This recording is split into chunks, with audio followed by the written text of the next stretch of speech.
Mr. Stephen Furr. He is Secretary of State Defense Procurement, Canada. Welcome, sir. Oh, sorry. Yes, Mr. Ertaç Koca, you have the word, please. Banu Hanım, thank you very much. Ladies and gentlemen, welcome to our panel on the third day of Saha International Defense, Aviation and Space Exhibition. This event coincides with very historic times, as you know very well. The concept of defense in the world has completely changed. Long-standing conflicts affecting many countries directly or indirectly. The issue of nuclear armament has been brought to the agenda again after years. Defense budgets are increasing, demand for defense equipment is climbing, but industrial capacity is quite limited. Not surprisingly, there is an imbalance between demand and supply. On the other hand, world trade is seriously affected from the conflicts. The supply chain has become extremely fragile. In the midst of all this complex environment, we will talk about transatlantic security and the possible role of defense industry for safe transatlantic. When we say transatlantic, not surprisingly, NATO and EU immediately come to our mind. As you know, the members of these two long-established multinational organizations are largely same. But there are also some countries are members only one of the two organizations, such as Canada, Turkey, the United States, and the United Kingdom. Both organizations have recently been trying to simplify and accelerate their procurement procedures.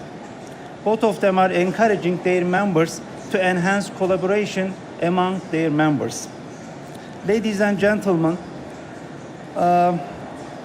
we are lucky we have extremely sophisticated speakers today, panelists today.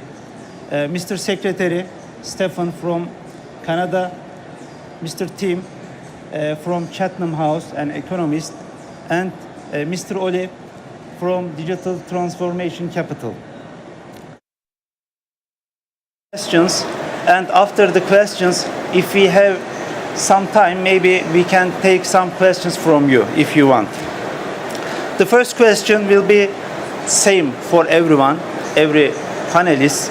The question is, in this conflict era, some argue that multinational organizations such as EU, NATO, even United Nations have lost their importance, while others, the opposition side, argue that these organizations are needed now more than ever. Which is true? With your permission, I would like to start with Mr. Secretary. Mr. Secretary, floor is yours. Thank you very much. I think they're needed more than ever. As the United States steps back from its traditional place in the world for its own reasons, others are going to need to step forward into that place because they're going to create such a vacuum there because they are so big economically, militarily. The middle powers that everyone's talking about are going to need to come together, and they're going to need to step into that space. And these organizations that were just mentioned are a path to do that. We don't necessarily have time to create new organizations. I recognize some of these organizations have, some deficiencies or some detriments, but on a whole, they're there. We've used them for a long time, and they're stable, and we know how they work. Could they be made better? Of course they could, but that's what we have to start with. And given the geopolitical situation in the world right now, I think that's the path for us, the middle powers, to step up and to step into this place that the United States has decided to step back from. That would be my response. Thank you very much, Mr. Secretary. Tim, with your permission, let's continue with you for the same question. Same question. Look, I'm going to be quite controversial, right? So I'm at Chatham House. It's a think tank.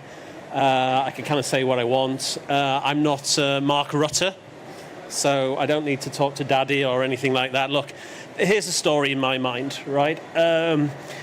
Europe is under massive threat and massive attack, right? Russia is an existential threat to Europe. It's attacking Ukraine, is kinetically, and he's attacking Europe from an asymmetric point of view. Putin has a problem with Europe, right? At the same time, the US is not there any longer, right? And I think it's right to debate the future of Europe, of NATO itself. I would argue, whatever Mark Rutte may say, that NATO is already dead. And I'd say that because, and you know, it's quite controversial perhaps, but with the NATO summit coming up in Ankara. But look, I mean, J.D. Vance appeared at the Munich Security Council conference like a year ago, read the Riot Act to Europe, and at that point in time, I think it was crystal clear that Europe and Trump's America no longer share the same interests or values. That's an extraordinary thing to say for a Brit, for a very loyal kind of somewhat, you know, patriotic Brit, to say that the transatlantic relationship is no longer there. And you can see, I mean, think about interests. Europe's interest is number one, the threat from Russia. US interests are quite different. US interests, its number one threat is China, and we've seen Iran, right? I mean, those two are relatively low in terms of European threats. US intervention in Iran acted absolutely against European interests. It pushed oil prices higher. It's going to cause lower growth and higher inflation in Europe. And the diversion of resources away from the war in Ukraine undermines Europe's defense and Ukraine's defense against the threat from Russia. Absolutely, that was against European interests. Meanwhile, Trump is trying to do deals with Putin's Russia, again, against European interests. So the interests are diverging. I could argue a lot about our values now changing in terms of the Trump administration backing far-right political parties in Europe. So Europe, you know, we have this threat, this huge existential threat from Russia. We used to rely on the Americans. We've wasted 30 years in terms of the peace dividend, and we've wasted probably 4 years of the Ukraine war not to rearm. So there's this vacuum now, and yes, Europe needs to develop its own autonomous defence capability, and we need to look to middle powers to help it in that endeavour. We're in Turkey, we're in Istanbul. Turkey is a major military power in this region, a NATO ally. It has serious defence capability, and Turkey is a country that can step into the vacuum. We should be looking at deeper defence cooperation and integration with Turkey in Europe. Turkey offers so many solutions to Europe's defence problems, and maybe I can go into more depth there. I mean, Turkey, it's a quid pro quo. Turkey needs something in exchange, and I would also suggest that Canada-Turkey defence relations need to improve with the US backstop stepping back. I mean, you know, I could talk for hours on the subject. I'll probably stop there to give an opportunity for some of my colleagues to add as well. Thank you very much, Tim. Only Mr. Secretary and Mr. Team think differently. What do you think about this question? First of all, I think it's very good answers from both, and I think I'm somewhat in between. I think it's not black and white. It is still, let's say, a mix. It's still a mix of things here. I think I would support the notion that you're saying here that NATO is de facto dead. I think there's going to be another NATO constellation, bilateral and nation states, like-minded nation states coming together. But at the same time, NATO and the EU, not necessarily the EU, but the United Nations has been a pillar in everything that's been happening since the World War II. And I think there are still these institutions that needs to be enhanced, and they are more important than ever. In some way, some form or shape, we need to keep them, especially for smaller nation states, to keep them relevant in the debate on this global large power competition. I think that's important here. So it's hard to argue against any of you, because I kind of agree with both. But I also think there is more important than ever, we need to have these organizations. Thank you very much. For the first question, It's a good brainstorming. Thank you very much. With your permission, I would like to continue with the other questions. Mr. Secretary, you are a former Air Force commander. You have a very long career, and some part of the career you took some important roles from NATO.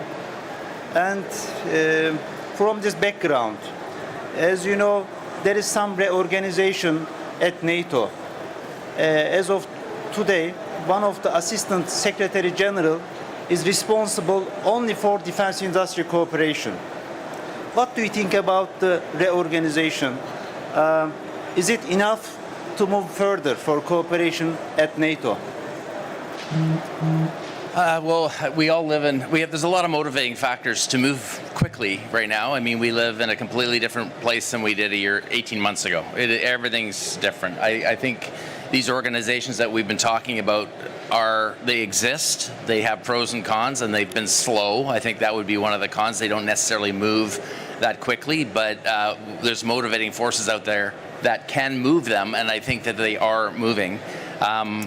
On the defense procurement side, from a Canadian perspective, it's always been difficult for our companies to get into the supply chain. There's NSPA, there's a way to do it, but it's been very, very tough for our companies, so much so it's been a barrier for them to do that. I think that's starting to change.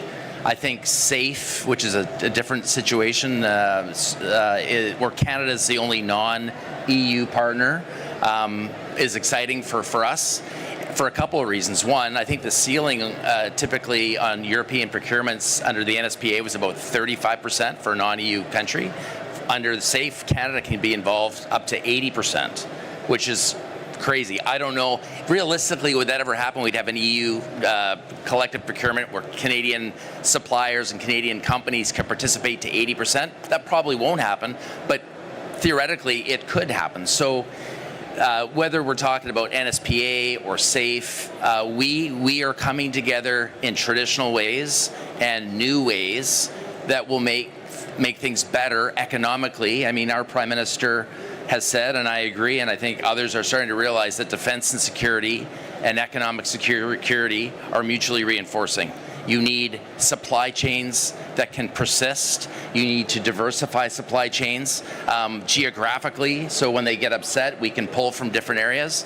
And Canada is stepping up big time. We got to NATO 2% just recently, and what's significant about that, when you want to see somebody move quickly, it took us 10 years to go from 1% to 1.5%. It took us 8 months to go from 1.5% to 2%. We just did that. And all of us have a commitment to get there, to get to 5% by 2035.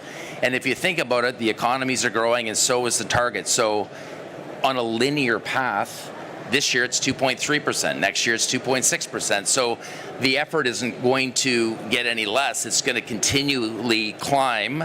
And you know, whether it be NSPA or SAFE or any bilateral relationship, Turkey, I want to say this because I've been here for a couple days, there is a massive opportunity bilaterally between Turkey and Canada. Canada is very strong in a number of spaces, in a number of areas where Turkey isn't, and vice versa, and we don't have enough time to get into all those areas. If you're in this room, you probably know what those are, but we need to move quickly to occupy the space I spoke about earlier, and we'll do it through different mechanisms, SAFE, NATO, or bilaterally. And you'll see our Prime Minister coming here a couple of times in the near future to demonstrate how interested we are and committed we are to working more bilaterally with Turkey moving forward.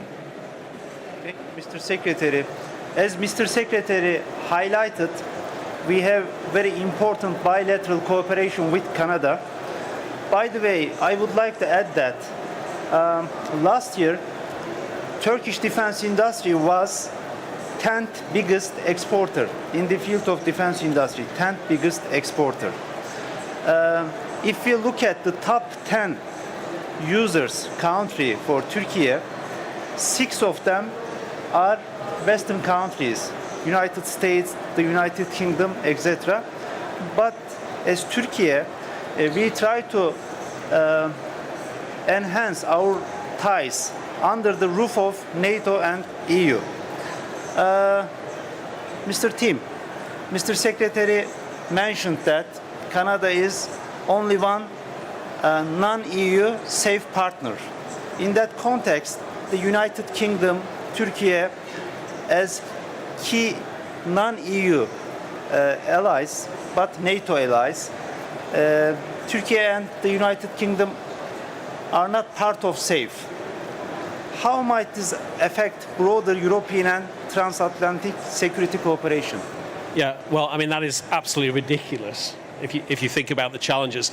There's a lot of focus on finance. I work at RBC, Royal Bank of Canada, Blue Bay. I'm an economist, financial specialist. You know, there's a lot of focus on 2% of GDP defense and then moving to 3.5 and 5. For me, it's not about the money, right? I mean, it's understanding the challenge, the threat. The challenge for Europe is fending off the Russians, filling the gap left by the Americans and developing autonomous defense capability, right? Europe will be able to do that. If you think of the threat from Russia, Europe is a 30 trillion euro economy. It's more than 10 times the size of Russia, right? I mean, it's not a problem at all outmatching Russia in terms of finance. You know, if you think of if you think of potential fiscal space for Europe to spend more to ramp up its defense spending to cover the threat from Russia. Public sector debt GDP across Europe is about 85% of GDP, right? The US is 100% of GDP. You know, it spends like $1 trillion on defense, right? If we have the 15% of GDP uplift if we needed to. I mean, that's like 4.5 trillion euros fiscal space in Europe to spend. The German debt GDP is 65%. It's not about money. It's not about the 2%. We should be able to defend Europe on 2% of GDP. I know with a room full of generals and primed kind of military industrial types, it's probably not very popular to say that actually it's not really about the money. But it really isn't, right? What it is, the challenge, right, is understanding the threat, understanding where we need to go, which is this autonomous defense capability in Europe, including Turkey and the UK in that, and having a plan how to get there, right? And I think it's entirely possible to Europe to have that autonomous defense capability, given its industrial base, with including Turkey in that, on a 5 to 10 year period, right? Our challenge in Europe is the gap. Our challenge is getting to the 5 years and meeting our defense needs in the intermediate period without the Americans. And I would say that to fill that gap, there's a number of factors there, right? One is we depend on Ukraine, right? I mean, Ukraine buys Europe time to rebuild its military industrial base and its military to be able to defend itself. And all this debate about Ukrainian NATO membership is pretty ridiculous. Ukraine doesn't need NATO membership anymore. European NATO needs Ukraine to defend us, right? So that's the first factor. Second is Europe. Continental Europe needs to pull in all the resources on this continent to help our defense, includes the Brits. We still have some defense capability. I know we don't really have much of a navy anymore, but we still have institutional memory around defense. We have some key technology advantages in terms of missiles, all those kind of things. And Turkey is really central. It's extraordinary when you think about it. We were talking about the coalition of the willing, and countries led by the UK, maybe France, putting troops on the ground to defend, any peace deal. Like the Brits, the French can't do that. The only country in Europe with significant number of troops is Turkey. Turkey, the only one that can deliver that. Turkey, has key advantages, obviously in drones, technology that Europe doesn't have anymore, right? And it has the manpower and the scale, manufacturing scale, that Europe really doesn't have. It's absolutely key. It's absolutely central. But the combination, I guess, of Ukraine buying us time, the alliances with Turkey, pulling Turkey closer, using Turkey to help Europe moonshot its defense capability, this autonomous capability. I mean, I hinted at it, I'll end here as well. The key point, and the Turks in the audience will ask it, what's in it for us? Right, what's in it for Turkey? We help Europeans' defense. Maybe we get involved in the coalition of the willing, whatever, in defending or maintaining the peace in Ukraine. I mean, that's the question, right? And, it's two-way. I think President Erdogan Minister Fidan said that this week. You know, what about the whole EU accession story, right? I mean, Turkey has things that Europe now needs. You know, Europe should recognise Turkey's advantages and how Turkey can help Europe deliver this autonomous defence capability. But Europe also needs to give something too, right? And it's, you know, customs union, absolutely, a deepened customs union, and, you know, be honest about the whole EU accession path. And actually, within Europe, we need leadership, you know, that understands the existential threat, the top priority threats to Europe, which is Russia, and countries that have been blocking Turkey's EU accession path. We know who they are, I guess. You know, I guess larger, more important countries in Europe need to push Turkey's position and help Turkey in terms of its integration process, economic, technological, defence within Europe. Turkey's place is within Europe, I would argue, right? And we need to push back on Islamophobia, Turkophobia in Europe, because in the end, those are the things that have stalled Turkey's role and position in Europe. And at this point in time, I think Turkey has real leverage. Thank you very much for this comprehensive assessment. Please, Oli. I don't know if this works. No, let's try. Okay. So I just want to have a comment to that. I think, and I was having a few debates yesterday with some of the industry leaders here in Istanbul. And I find it amazing that Turkey is still under the general conception you're thinking that you're not important enough for Europe. There is nothing more important right now than for Turkish industry to step up with government support to get into the broader European market. I know there's been, as you say, there's been a lot of resentment against allowing Turkish industry into the European ecosystem for the defense capability. There's a lot of nationalism already going on, and there's a protectionism in the EU, but it's super important. And I've been working with Turkish defense industry for more than 20 years. I'm so impressed with what's happening here. You need to turn the back against the rest and towards Europe right now. It's a pivotal moment right now to be part of that ecosystem. Europe is not prepared. They need Turkey. Dear participants, after the panel, we need to give some citizenship, Turkish citizenship, to our panelists. Thank you very much. I totally agree with you. Mr. Oli, you are coming from a different background. As you know, NATO's digital transformation vision, agreed in October 2022, established the will and the broad perspectives of how NATO will take forward the adoption of technologies to conduct multi-domain operations, ensure interoperability across all domains, enhance situational awareness, and facilitate political consultation and data-driven decision-making. After 4 years, how is the progress? Maybe it's me. Put this up here. So that's a great question. So I come from a private equity company, basically supporting the digital transformation of enterprise companies in Europe over the last 10 years. I think we've been the most successful venture capital fund for that, together with cybersecurity as well. Early growth stage companies lifting it. So we know about digital transformation. I also have a military background, 10 years in the military, in the special forces and the intel services, looking at how we're going from analog and everything to now being the Palantir-based decision-making and basically intelligence gathering as well on the edge. So the NATO digital transformation vision is, you know, it's implemented, it's going forward. There are steps by steps, I would say, moving forward in the right direction. However, I would say there are some key challenges which I would just spend some time on. The interoperability. A lot of nation states in NATO are not necessarily digitally prepared. The way NATO has structure is that some nations are very advanced in digital infrastructure in general and digital transformation because they've done so many years already in the enterprise community. To align 32 nations with varying level of digital maturity and independent military policies, it remains really the primary hurdle. It's really hard.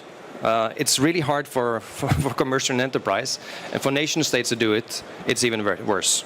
And then also to balance the national and EU sovereign priorities is also a challenge. Nation states we're seeing in NATO that nation states are more handling on their own their internal security and national security. They're procuring, and everything has been procured on their national budgets. It's not that there's not an EU budget, there's not a NATO budget. There is a national budget, and they are procuring hand slice, and then they prioritize that. So that's a challenge as well. And then of course, you can always have duplication there, which is a problem. And then the cultural shift. The transformation requires moving beyond the traditional progress towards a more agile and data-driven infrastructure and a culture as well. And the standardization, I mean, NATO is known, for good and worse, for very cumbersome standardization processes. I guess the war in Ukraine showed that NATO standards didn't live up to the reality of the war, so that needed to change. Still, we need to have a standardization if we're going to fight together in the next combat against in a digital infrastructure culture as well. The funding, again, all of the funding depends on the nation states' priorities.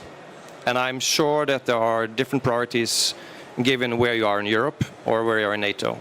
I come from Norway. It's the high north. We have clear priorities in the north, together with Canada, together with the US, together with Great Britain and the Nordics as well, and the Baltics.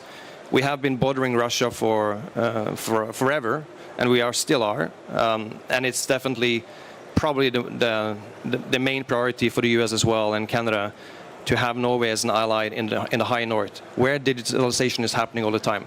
We are procuring the same strategical weapon systems right now that is aligning our capability to fight together, which is important. We are talking about submarines, P-8, aircrafts, etc., etc. So that's going somewhere. For those who don't necessarily know what the NATO digital transformation vision is, I mean, it's about data strategy as such, shifting from the isolated data silo, so getting together in a much more common way to prioritize AI and these kind of things. And we need to also have a digital backbone for that. I mean, right now, decisions are made more and more on the edge.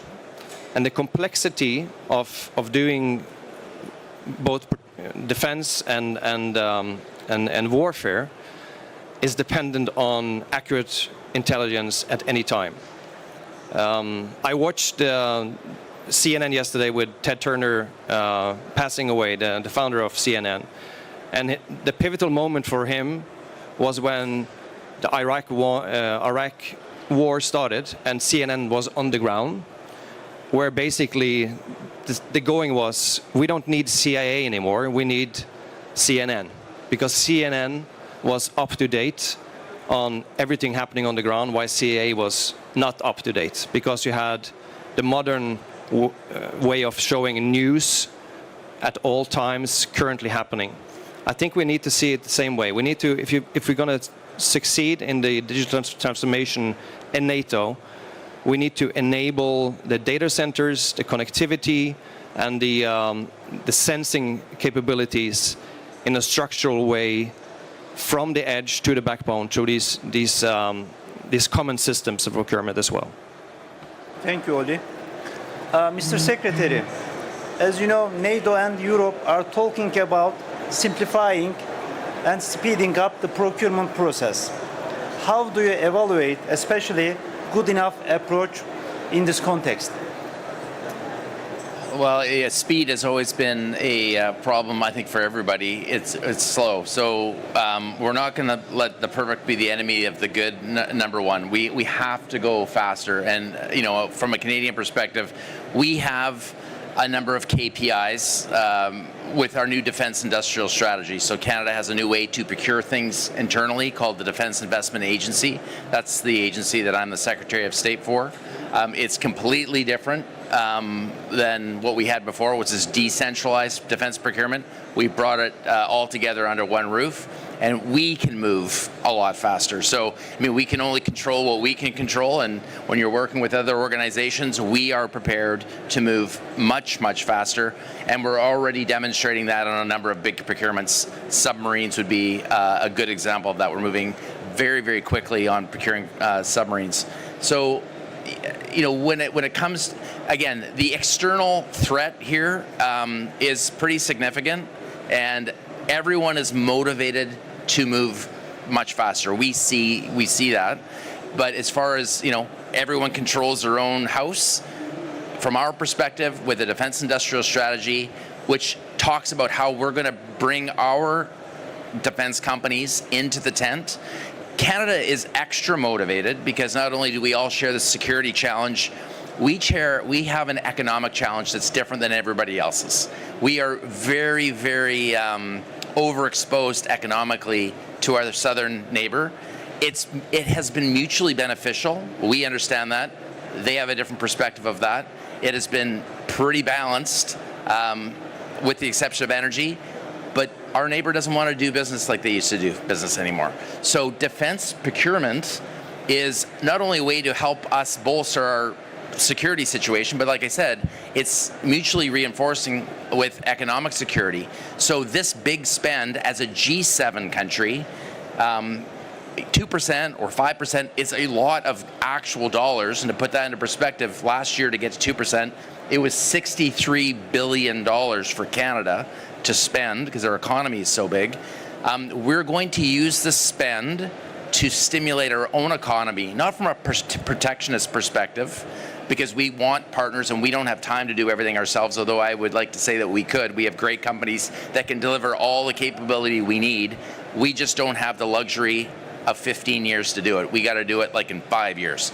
So we're going to build where we can and partner with others. Like here in Turkey, we have good companies here, and I said there's good synergies there. So we'll do this where we can to help our economy maintain its status.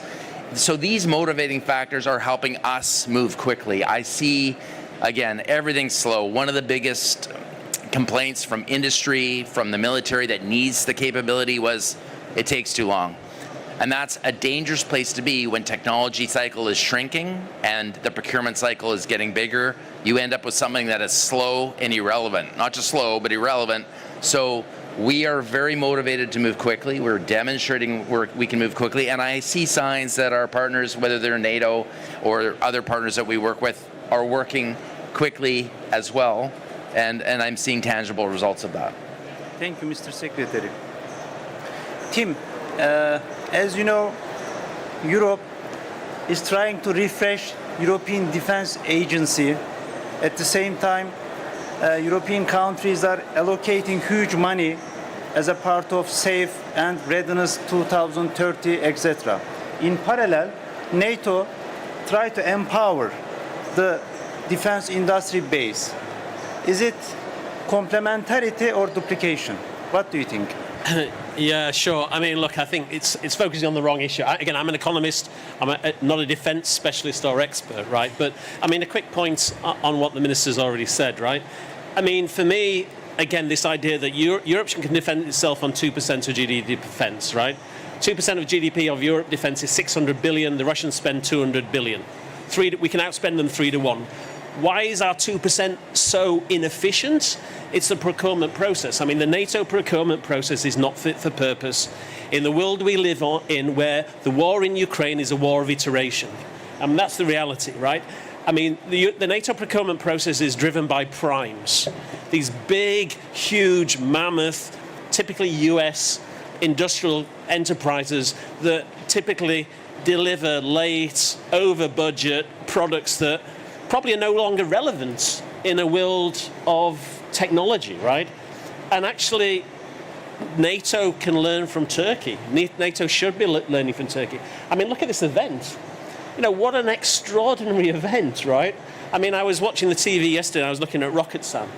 You know, I mean, you know, Turkey's been forced to innovate and change its procurement process, you know, because of, you know, difficult relations with NATO partners and sanctions, right? I mean, Roketsan's development of long-range missiles, extraordinary, right? I mean, what the Baykar guys have done, again, utterly extraordinary, right? So, you know, I think we need to completely rethink the whole way we look at procurement. I mean, that's the challenge.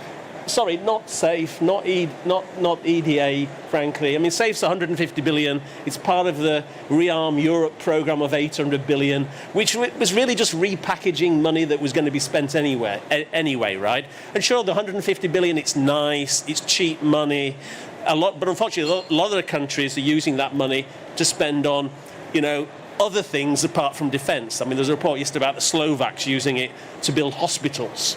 Right, so it's a bit of a joke, right?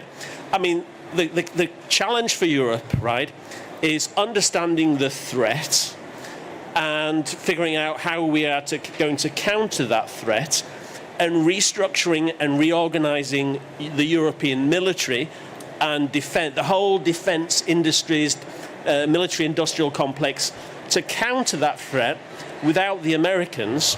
And, you know, it needs a complete rethink, and it needs real leadership. Now, we can do that lots of different ways. I've focused on procurement, but actually think about, is it a combined European fighting force, right? A United States of European force to counter. I mean, that was the most effective, cheapest way of doing it, right? You get the best bang for buck or euro on the 600 billion. That's never going to work, clearly, right? Given, you know, the political reality of Europe.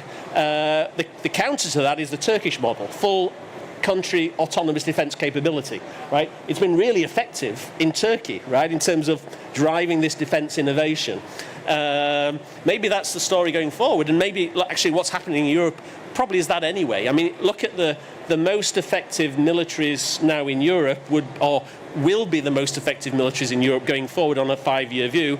Probably, you know, it's the Finns. I don't know about the Norwegians. I can't recall about that. You know, Germany, Poland, Ukraine, Turkey. I mean, they are the backbone of European defence at the moment, and it's very autonomous driven, right? Essentially, right? We're not trying to. But you know, there are so many inefficiencies across 30 odd countries in Europe, right? Duplication. I mean, yes, we need interoperability. We need joint procurement. You know, we need. You know, comparative advantage, rationalization, one country does this, another country does that, all that, you know, better coordination in Europe. But the key to that is leadership, understanding what the challenge is, getting the finance in order, and then driving Europe to meet this challenge, right? And the priorities, just I'll end here, go a long way. You know, look, I think of the UK as a good example, right? We had Brexit, total disaster. You know, we built these 2 useless warships. We have these 2 aircraft carriers, right? We can't afford to put F-35s on the aircraft carriers, right? We have to beg the Americans to put F-35s on the aircraft carrier. I mean, what autonomous defense capability, independent nuclear deterrent. We depend on the Americans for Tomahawks. It's ridiculous. It's a joke, right? I mean, why do we need 2 aircraft carriers, right? Well, some politician decided it was a great idea, global Britain, we need to sell them to Singapore to kind of sell, I don't know, Dyson Hoovers, right, to advertise the UK brand. No. Aircraft carriers are not key to UK defence, right? UK defence is defending the North Atlantic, defending the UK island, and helping Europeans defend the European, you know, that's the key. You know, it's destroyers, it's submarines, it's air defence. UK has no air defence. I mean, our politicians made catastrophic errors in the UK in terms of, you know, priorities. What are our priorities? Our priorities in the UK should be defending the UK and defending Europe, not fighting in the Persian Gulf or sending an aircraft carrier to Singapore, whatever. Apologies, I've got off track, but anyway, you get the drift. Thank you very much. The last question goes to Mr. Oli. What key lessons have emerged from the recent conflicts regarding digital warfare, and how critical is international cooperation in addressing cyber threats?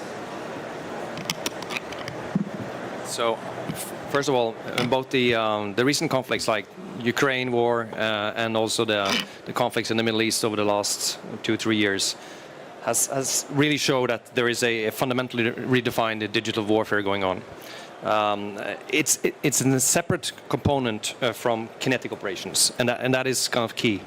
If you saw how everything played out in the early days of Ukraine war, you know, if it wasn't for Starlink, nothing would really been efficient. That's what kind of saved that initial phase, but also enabled the continuation of drone warfare in Ukraine. And secondly, if you saw what happened in Iran, in the US attack on Iran, clearly, if it wasn't for the implementation of offensive cyber attacks before this happened, and using cyber as intel gathering on specific high-value targets, they wouldn't be as effective as it was in the early days. And this is happening right now. This is the capabilities of the US and in Israel altogether. And I would also argue that it's the capability of a lot of nation states outside of these ones. Like in Canada and Norway, we have similar capabilities. I would say also definitely the UK has. But it needs to be operationally integrated in a structure that makes sense. So the capability of cyber warfare combined with kinetic operations is kind of key. And I have a short list I just want to name here. I mean, the kinetic cyber synchronization is cyber attacks are no longer isolated nuances. I mean, they are precisely timed to support these physical attacks. And for instance, also coordination in electronic warfare, and of course the Department of Defense or war coordination in Middle East has been key to keep showing that. And the command and control systems are also now integrated. You see Palantir, you see other things moving forward. You see the big IT companies as well now signing agreements with the Pentagon for digital infrastructure. And then there's this resilience through the data dispersion. A critical lesson from Ukraine was the movement of states registers to the cloud outside of national borders. I mean, the cloud is now being used, right? Much more than before. And this prevented the destruction of physical data centers from crippling the government's ability to fight. So they have moved everything out, ready for the attack, and then they were back. And then there's the software-defined battlefield. The electronic warfare has evolved in a rapid and very tactical contest where software-defined systems must adapt and change the signals in real time. This shift makes agile and mass-produced digital tools more effective than large centralized jamming systems. You saw that also in Ukraine. The systems that the Russians had in the early beginnings, they were not capable of taking out the new components of the Ukrainian warfare structure.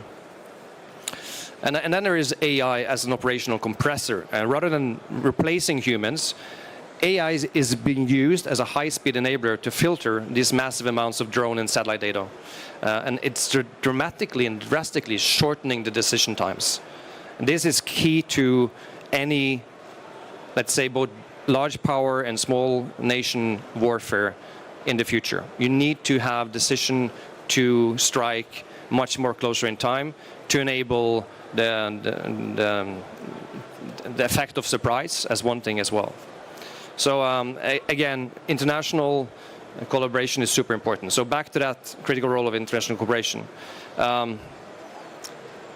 We've seen now that there is a shift towards, let's say, digital sovereignty to digital solidarity in NATO. Nation states, we do acknowledge that there is a need for cross-border cooperation on cyber as well. If not, because cyber is really affecting everything, both offensive cyber and defensive cyber needs to be handled on an international arena between state cross borders. If something goes down, a data center goes down in one nation state, it immediately affects everything in any kind of other nation states. So we need to protect together and have policies and structure and processes to do that. It's actually very efficient in the enterprise community today. even though some of the data centers are not necessarily protected, a lot of them are moved into protected areas and being part of a national security policy where they protect these data centers as well. And we can always call this the military-civilian dual-use cooperation is important here, because we call it it's a cyber blueprint, basically, where there's a strategy for cyber that is handed by the military civilian cooperation across nation states. And then there's this asymmetric spillover protection. I mean, cyber threats often signal and ignore, well, they often ignore national borders. Again, back to the fact that if you target a nation's financial center, it will affect anything within the same, let's say, the bordering nations as well. So it needs to happen some kind of a cooperation there. Yeah. I put a note here: collective attribution and deterrence. The establishment of a common understanding of threats and unified response makes it harder for adversaries also to conduct offensive operations.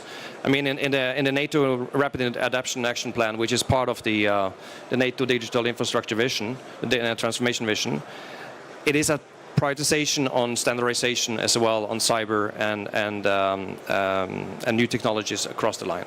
So I kind of think that is where we are right now. Thank you. Thank you, Oli. Dear participants, I asked all my questions. In conclusion, all the speakers are underlining the importance of cooperation, bilateral cooperation and multilateral cooperation under the international organizations. All of them appreciate the progress of Turkish defense industry and its importance for transatlantic Europe and the United States and America. They are underlining standardization, interoperability, digital transformation, cultural transformation, funding for the programs, rapidness for procurement, military-civilian partnership, threats of Europe and threats of the United States, redefinition of cyber warfare and digital warfare, at the same time emergence of AI. They are the key words from their speech. Banu Hanım, floor is yours. Microphone is yours. Thank you so much. Thank you to our distinguished guests, our moderator, and our panelists for their valuable contributions. Thank you so much. To mark this special day, we have small tokens of appreciation for them. I would like to invite Saha Istanbul Vice General Secretary Mr. İlker Özkan to the stage to present the gifts. And then we will have a group session photo, please.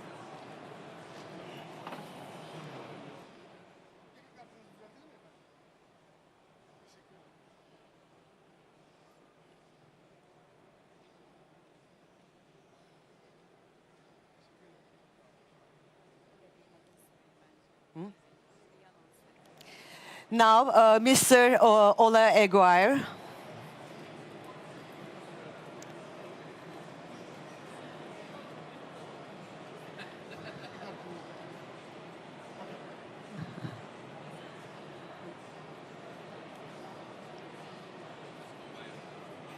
Thank you so much. And Mr. Timothy Ash.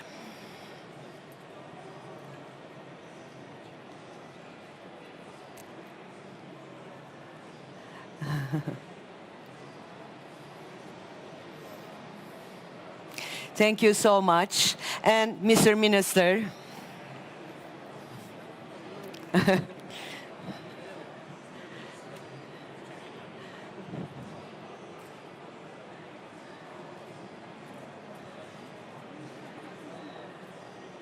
Thank you so much. And please, we need a family photo together.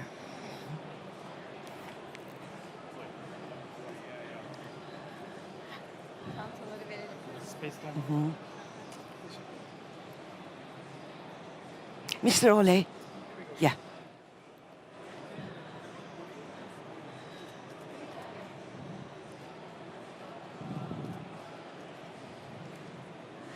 Thank you so much. And dear guests, also thank you so much to join us.